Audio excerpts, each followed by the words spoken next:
Welcome to Raider Talks. I am your host, Art Navarrete, here alongside Nick Ibarra. We are finally back, but most importantly, Raider football is finally back. The Raiders will be playing a football game this week, this Thursday, August 4th, in Canton, Ohio. Hall of Fame game, Raiders versus Jaguars. The season's back on.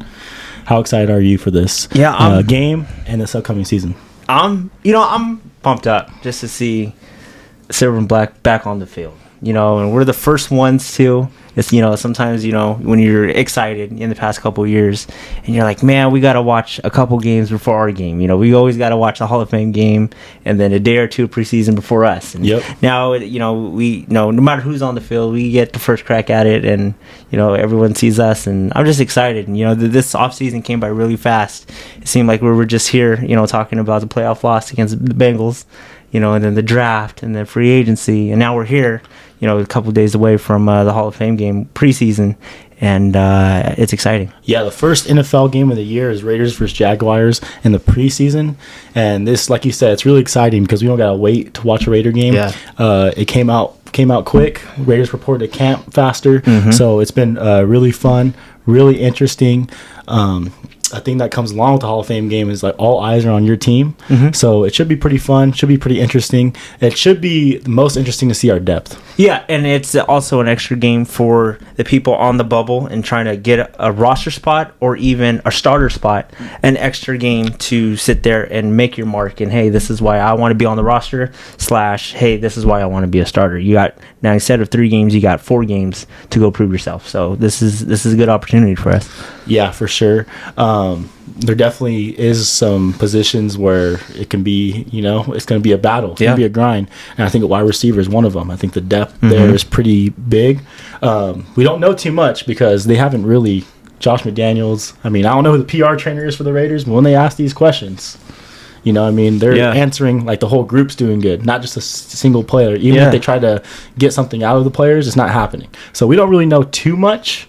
But we know there's a lot of wide receivers we got this offseason, and we just know that Devontae's number 1, Renfro's number 2, and everything else is up for grabs. Yeah. I hear Devontae's lighting it up. All the corners want to guard him and learn from him, you know, what they can do better and whatever. I also hear, Renfro's lighting it up, and he's, doing Renfro things, and he's on, on track to another 1,000-yard season, another Pro Bowl, and, that room is loaded and stacked. And I think for the first time in a while, you can sit there and say, hey, man, we're pretty good at wide receiver. Yeah, for sure. I think a good wide receiver is going to get cut, and that's pretty good. Yeah. That means we got good depth. Depth, yeah. So, that's going to be something to look out for. What do you expect in this Hall of Fame game? Do you want to see the starters out there? I know we do, but do you think we're going to see the starters out there for a series or something? I don't think so. I think... I know this is Raider Talks, but it came out today that Trevor Lawrence and Travis Etienne are not even going to play. Yeah. So I would expect kind of the same thing for us with, DC and Devontae, Hunter, Waller. I think, I don't think we show it just yet. I think this is, last year we only played 1 quarterback in the preseason. I know this is a new system and everything, so I'm thinking maybe week 2, week 3, you see the starters out there for a series or 2. We might not even see them at all, but I think you're going to see a lot of unfamiliar names, and they're going to become familiar names come week 1 of the regular season. Yeah. So I think we said this too. I think we were thinking like more week 3. We might see. I think we might see something. Yeah, because I think technically this isn't considered week anything. This is just a Hall of Fame game. Yeah. I don't think you roll out week 1 against the Vikings. And then I think you roll out week 2 in Miami because you don't play Miami this year. Yeah. And then, of course, week 3 you play Patriots at home. But we play the Patriots at the end of the season. I don't think you would want to show your starters against them. Yeah. I think we were saying that. Week 3. I think Miami. About maybe week 3. Maybe. If it's going to happen, probably week 3. But this is a new offense we're learning. I think it would be good for the starters to get at least some reps. Yeah. Some live game action reps before we get going. I know in training camp we get to see a team come in or we go somewhere to go play some games, and it gets a little chippy there. It's like a real NFL game there, but there's nothing like playing in front of fans and in a real NFL game. So I think we need to see him at least once with this new system. I think so. Because I think the last time Carr was in the new system, when Gruden came in, he played a quarter. I think a quarter or maybe even a half that preseason. Yeah. And then the following season, when we got Jacobs and everybody, I think he only played like a series or two, and that was it. So and of course he didn't play last year. So I'm thinking, new system, new everything. You would kind of just want to test it out against the defense. I mean, I would like a court to see them just in a quarter. Just hey, go do it. Let's see, because you don't want to start off slow week one, especially when we play the Chargers. Yeah. And I know training camp, and I know they're doing all that, and they're going to do the joint practice. I think with the Patriots at the end. But in a real life game situations against a defense, I think I would like to see them a couple series, if not maybe a quarter. Yeah, I want you to hit on some of the quarterbacks that we're going to be seeing tomorrow, maybe, and some of the injuries we've had. Yeah. So we got Nick Mullins and Jared Stidham. Yeah, and Stidham played for the Patriots. Yeah. So he knows this offense ins and outs. So he's probably going to be a number 2 guy. Yeah, and I was reading something that it looked like he was. Yeah. Like, and of course we got Nick Mullins, who, if you know who Nick Mullins is, he was like the 4th quarterback on the depth chart for the Niners. Oh my goodness! And came up Everyone remembers 35. that. Everyone can remember that game right there. I'm glad he's on our team because I just don't want to face him in any situation. And then we also have one more, Chase Garbers, that's on the depth chart. Yeah, he's a guy we got undrafted free agent, something right? like yeah. So yeah. I'm thinking, we might only carry 2 quarterbacks because of the durability that Carr has. Carr's never really missed any time. 2 backups, you're saying? No, just 2 quarterbacks in general. Carr being one. I mean, because we did it last year. Yeah. And then keep one on the practice squad or whatever. So so I mean, you might see a lot of Chase Garbers, a lot of Nick Mullins, and a lot of Stidham, just to to see who your number 2 is. And I'm hearing right now that Stidham is looking good. And yeah, I like all those quarterbacks, to be honest with you. Yeah. I know the other guy coming in, free agent, was from Auburn, right? I think from Auburn. So that's a pretty good school, and I'm excited about all of them. Let's see what happens. Let's see how it goes. I think they're all going to get some valuable time in the games. Yeah, these 4 games. I'm glad we got 4 games so we can see them even more. But yeah, now I want you to hit on some of the injuries we've had during camp so far. Yeah, the first one really isn't an injury, but it was a little shocker. Denzel Good, retired, and a couple days after taking the pay cut, which was kind of unexpected. I remember getting that notification, like, whoa, that's a little crazy. I know Micah Kinzer, he's hurt for the season. Yeah. And Fackrell, the defensive end that we got, I think, from the Chargers. Yeah, Kinzer is supposed to be a good linebacker for us. And that one sucked because, you put him on injured reserve now, he's done with your team for the rest of the year. Yeah. So he might not be done for the rest of the year for anybody else, but for us, because we put him on it so early, yeah, he's obviously done. But, our linebackers are looking good, so I think with Kinzer, being out, it's... J.M. Brown, I know that was a big J.M. Brown's a big guy. I think that's gonna be interesting. I know he's a kind of a local kid. Yeah. So I mean, you got him. You got Divine Diablo. That he had a great year last year. I mean, he had an amazing year. Athletic, and big expectations this year, kind of. And so I think we're good there. I think with Good kind of retiring, it kind of what are we gonna do at that position, whatever. But we did sign somebody for that position, and so I think we'll be all right. Yeah, yeah, I think so too. I mean, some of those injuries sucked, but it's not a lot. It's not a lot of injuries. There's been years where some of our best players we're looking forward to the most get injured, and we have like 6 injuries. And it's not too bad. And it's not a big, like you said, it's not a big injury. It's not like hey, one of our main positions or one of our main guys went down. Yeah. These were guys who were fighting for roster spots. Really didn't know. So I mean, on the outside looking in, really kind of no big deal a little bit. Yeah. But I think for McDaniels and those guys, it's pretty huge losses. Yeah. Now let's go on and let's stay on the wide receivers first, and then we'll go to the running backs. So we got Devontae Adams, obviously. Yeah. Hunter Renfrow. And then we got Matt Collins, who in camp, everyone's saying he looks pretty good. He looks like he's going to get the number 3. But, that's what they were saying. Yeah. That it looks like he could be the number 3. But also, this was only 3 days into camp. And, we still haven't played season. We still don't know a lot about these guys. Yeah. It's just kind of what we're seeing on film. We're seeing Matt Collins make some nice catches on film. It's just weird because we're seeing those fades they're throwing to him. They look pretty good. It's a couple videos and a couple tweets we're seeing, and that's all we can go after. And you try to.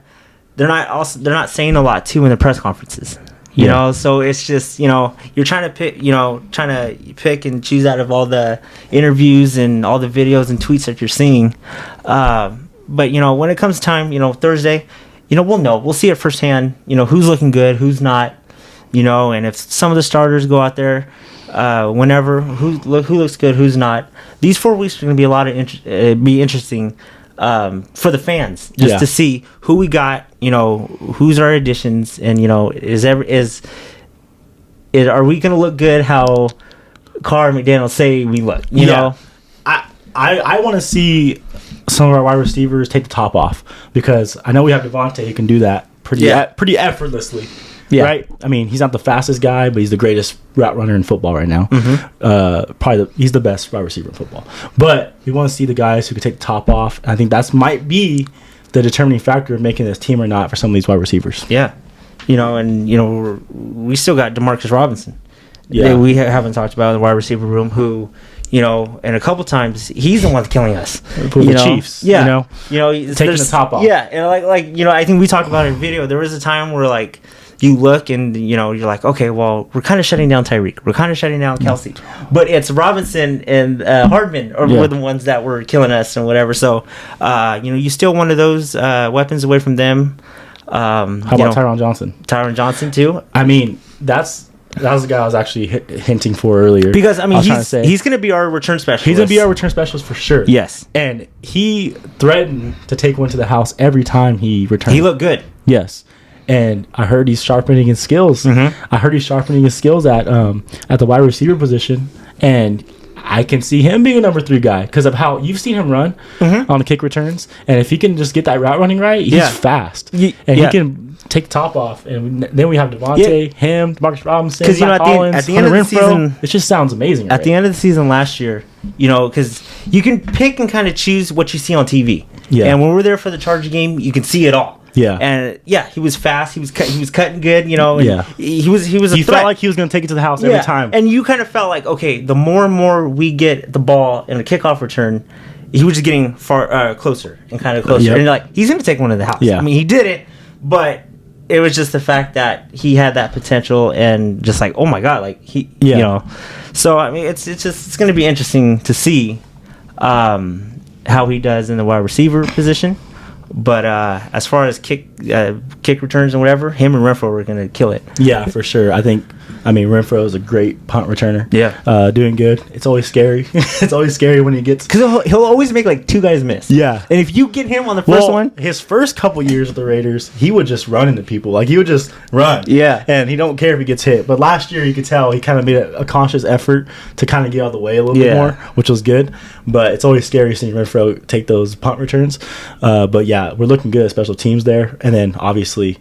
with Daniel Carlson and AJ Cole, we're going to be locked in at special teams with all 4 of those guys. Mm-hmm. Last year, I would say our special teams for kick returns probably wasn't the greatest. Or not kick returns, but kickoffs, of blocking, and just all the other little things. Probably wasn't the greatest, but I hope we can tighten it up a little bit. Yeah, this year. Well, especially when we kick off. Yeah, I feel like we're kind of bad because I feel like people were turning on us all day. Yeah, last year. Yeah, not all day, but at least averaging getting to the 25 for sure against us. Maybe even get into the 40s a lot. So I think that's something we probably need to tighten up on special teams. Mm-hmm. But I think that comes with the good coaching we have. That's going to show the effort of the players. Yeah, and that's all effort right there. Yeah, when that happens. And let's talk about a surprise in camp so far. Lester Cotton. Yeah, looking like he's gonna win the right. He's looking good. Look like he's gonna win the right guard spot. He's practicing with the first team. Leatherwood slipping down from the second. to even the third team. Yeah. I've heard, and I've heard he's came back up to the first team. Mm-hmm. But I believe Morley is slipping down than staying up. Do there. you think Cotton kind of showing out and looking good was maybe one of the reasons why Good retired? You take the pay cut, they kind of think like, okay, well maybe they do want to go a little younger. And they said he's looking good. Yeah. You know, Carr said a whole bunch of good things about him, and he's looking good. And, Yeah. You know, I mean. Well, we got cut by the Raiders twice. I think. He got cut by the Raiders twice. And then, even when he's on the Raiders, he didn't play too much. Played maybe a little bit for the off and on for the past 4 years. Mm-hmm. And I guess the last couple of years, I heard he's getting more religious. In a good way, and I heard that he's starting to work harder, and starting to not take it for granted anymore, and he's just putting that work in. So you love to hear that, and it's a good story, and I hope he can continue to look good. Hopefully, we can see him in the Hall of Fame game or in the preseason sometime. But if he's doing as good as people say, he's probably not gonna play. And that's a good thing. Yeah, that's a good thing. And I think in a good way, if you're showing out in camp and everything, and you see a little playing time in preseason, that usually means a good thing. Yeah. I think the littler playing time that you get, the more playing time you're going to get in the regular season. Yeah. So, it's fun battles all over the place. Like you said, I think we go deep this year. Our depth is crazy this year, and it's just going to be fun and interesting to see these next 4 weeks, how they play out, who wins these battles, and go get ready for the Chargers week one. Also heard the DBs looking really good. Yeah. I heard the DBs are looking really good, especially with our receivers we have. That's just going to be a battle. I hear everyone wants a piece of Devontae in a good way. Yeah. Picking his brain, hey, how you do this, how you do that. Because you're right. He's one of the best. He's the best wide receiver in football. Yes. And the best route runner, and in football, too. We got two of the best route runners in football, yeah. And so it's just exciting, and everybody's, picking Devontae's brain, and, how are we going to do this, how are we going to do that, and especially with Hunter, he puts everybody on skates, and I think we got a good balance of, Yeah, I mean, I can see that there can be good practices out there. Yeah. Because it's just competition on both sides. That'd be something when there's some years where, like, I feel like there's not competition on the defensive side, or even on the offensive side. Maybe there's not as much competition at the wide receiver position for the DBs and stuff. So there's a lot of competition here, which makes it even better. Well, in years past, everybody would be like, "Man, offense looks good," but we're going up against our own defense, and our defense hasn't been good. Yeah. Or last year they were okay, but I'm just talking like years past, and I think now there's a good balance of it, and it's fun to see. It's fun to hear and read about it. Yeah, it's going to be fun. Obviously, the defensive line, Crosby, Chandler Jones. And we'll see. Everyone's going to be fighting there. So we'll see how that goes. I kind of want to not talk about, but let's do I know it's not going to matter that much, but Jaguars, Raiders, who's going to win and what's the score? Just because is what we do all the time. I know it's preseason, but who's going to win? What's the score? Well, I'm not going to go against my Raiders. No, we're going 21-0. 21-0. We're going 21-0 in our eyes. Yes. Every show we're going to say we're going to win, but it's just about by how much. Yes. You hope everyone's out there competing, playing hard. Show the depth. Yeah, and I don't expect no starters to play this one. This is the extra game that we got. Extra game for all the ones fighting for a spot and everything, like I said. I'm going to go maybe like 24-17, 24-14, somewhere around there. I'm going to go 17-14, Raiders win. I think they're going to start out probably hot and then kind of... Because this could be a little sloppy, too. Yeah, it could be a little sloppy. You never know. It gets sloppy in preseason sometimes, so you can't just say it's going to be a crazy score either. Yeah. But sometimes it could be a crazy score and maybe no defense. We don't know, but I think the Raiders are going to win 17-14. That's my call. And we'll see what happens. We'll see who the player of the game is. I think we can go really more in depth after this game and talk about some of our favorite players we liked in that game. Some guys we're looking forward to in the next 3 games. Guys that you could tell you might like, but are on the bubble and you're like rooting for them. I think it's just going to be. You can see. We can go way more in depth after this. After this, I think you can see the position battle. After this, I think you can see the position battles. How we're going to do it. What we're going to do, and for sure after week 2. after our first game, Yeah. or after our second game, preseason game, then we'll really have an idea of what's going to go on, how it's going to play out, and who's going to play, if the starters are going to come in, whatever. Then we'll have a really good idea of how we're going to look, what our system's going to look like, and how we're going to do come regular season. Yeah, it should be fun. I can't wait till after the game. We can talk about this a little bit more. It's going to be probably a post game, but it's going to be more talking about what's going to happen week 2, week 3, week 4. Who do you want to make the team? Maybe there's some guys you like, I don't like. Maybe there's something we see that other people don't see. So that's going to be fun. It's going to be exciting. We'll see you guys for the next episode. It'll probably be the post game on Thursday night or Friday. So yeah, we'll see you guys next time. Go Raiders. Go Raiders.